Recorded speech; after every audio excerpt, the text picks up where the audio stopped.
श्री शिवाय नमस्तुभ्यम मित्रों, वीडियो को पूरा जरूर देखें वरना हो सकता है किसी एक उपाय से आप वंचित ना हो बड़े जाएं। से बड़ी बीमारियां, बड़े से बड़े रोग, बड़े से बड़े बड़े कष्ट इस शरद पूर्णिमा की रात्रि को छूट जाते हैं। दमे की बीमारी, श्वास की बीमारी, अनिद्रा की बीमारी, रात्रि को जगना, ये सारी बीमारियां शरद पूर्णिमा की रात्रि को अगर व्यक्ति अपने जीवन को सुखमय बनाए, अपने जीवन को आनंदमय बनाए तो सब छूट सकता है।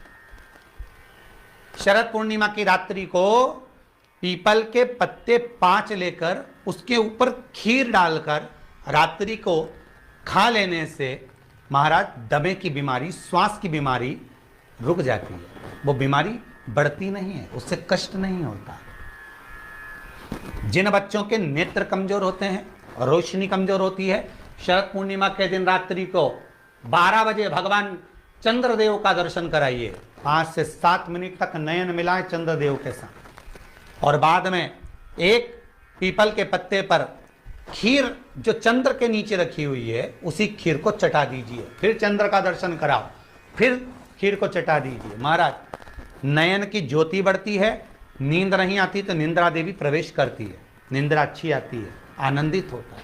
महाराज जिस व्यक्ति के शरीर में गांठ पड़ जाती हो, शरीर काला पड़ जाता हो, चट्टे पड़ जाते हो या दांत खाज खुजली हो जाता हो, उसके लिए भी शरद पूर्णिमा की रात्रि को 12 बजे महाराज भगवान चंद्रदेव के लिए 21 दिए जलाए जाते हैं। उस 21 दिए की कालोच एक थाली में इकट्ठी करी जाती है। कालोच को इकट्ठी कर कर शरीर में गाय के घी के साथ में जहां जहां जगह पर चट्टे हैं, गांठ है, वहां लगाया जाता है। उसको 5 या 7 दिन लगाइए। उसके बाद में रोज प्रतिदिन लगाने के आधे घंटे बाद स्नान कर लीजिए, आराम लगना प्रारंभ हो जाता है। महाराज आज शरद पूर्णिमा की रात्रि से लेकर कार्तिक पूर्णिमा की रात्रि के बीच में जो दामोदर भगवान का, कृष्ण का, शिव का मंगल आनंद करेगा, अभिषेक करेगा, पूजन करेगा, स्मरण करेगा, उसके सारे दुख दरिद्र दूर हो जाएंगे। रात्रि को आप बड़े प्रेम से खीर बनाओ, चंद्रदेव की साक्षी में रखो, भोग लगाओ भगवान श्री हरि को। बन सके अगर लक्ष्मी की कमी है, लक्ष्मी नहीं आ रही है, व्यापार नहीं चल रहा है, तकलीफ बहुत ज़्यादा है, घर में कष्ट है, कर्जा ज़्यादा है, तो एक तांबे के कलश के ऊपर, तांबे के कलश में पानी भरना, कटोरी रखना, उस पर लक्ष्मी जी की मूर्ति रखना। लक्ष्मी जी की मूर्ति नहीं हो तो चांदी का सिक्का रखना। उसके सम्मुख में आप 31 दीपक 31 दीपक घी के लंबी बाती के जला देना। महाराज एक एक कमल गट्टा उस 31 दिए के अंदर डाल देना और लक्ष्मी जी का पूजन करना, लक्ष्मी जी का स्मरण करना, खीर का भोग लगाना, पान के पत्ते पर खीर रखना, 5 पत्ते पर खीर का भोग लगाना और माता लक्ष्मी से विनती करना। सुबह 4 बजे तक वो रखे रहने देना, सुबह 4 बजे वो उठाना, लक्ष्मी को वापिस तिजोरी में या सिक्का हो तो उसको अलमारी में रख देना। जो खीर बनी है वो प्रसाद के रूप में सुबह 8 बजे, 10 बजे, 9 बजे जब खाना हो प्रेम से पाना। माता जो दिए लगाए हैं वो ठंडे हो गए होंगे, उनको रखे रहने देना, बाद में काम आते रहेंगे, या दिए विसर्जन करना हो तो आपकी मर्जी है।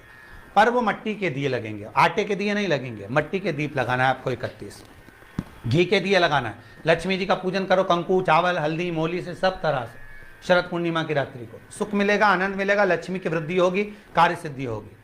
दूसरा क्रम, अगर कार्तिक पूर्णिमा हो, शरद पूर्णिमा हो, ये दोनों पूर्णिमा पर, शरद पूर्णिमा के दिन आप शाम को प्रदोष काल के समय 4:30 बजे से 6 बजे के बीच में 1 लोटा पानी, उसमें 5 बेलपत्र रखकर, एक कमलगट्टा डालकर भगवान चंद्रेश्वर महादेव के नाम से भगवान शंकर को चढ़ा दीजिए।